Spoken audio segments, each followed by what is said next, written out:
Bonjour, nous allons corriger l'exercice 3 du chapitre Introduction aux fonctions qui porte la référence 7991.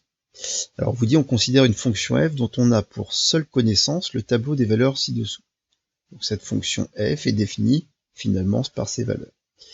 On connaît pour certaines valeurs de x les valeurs des images. Recopier, compléter correctement chacune des phrases ci-dessous.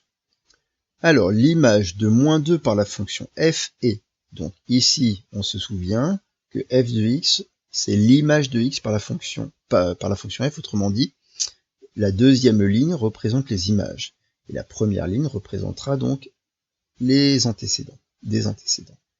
Donc quand on dit le nombre, l'image de -2 par la fonction f, ça veut dire qu'on part de ce -2 là, et on se pose la question, quelle est son image? Et donc son image est évidemment 6. Le nombre 0 est de 6 par la fonction f. Alors on regarde le nombre 0 par rapport à 6. On voit bien que ça va être cette colonne-là, et on a 6 et 0.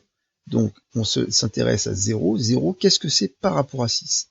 0, évidemment, c'est l'image de 6 par la fonction f. Ensuite, un antécédent du nombre par la fonction f est 0. Donc cette fois, on veut que 0 soit l'antécédent d'un certain nombre que l'on cherche. Puisque 0 va être un antécédent d'un nombre, c'est qu'on le 0, on va le chercher pour les valeurs de x. Et donc évidemment, on n'en a qu'un, c'est lui. Donc 0, c'est un antécédent de quel nombre? Eh bien du nombre 1. Autrement dit, 1, c'est l'image de 0 par la fonction f.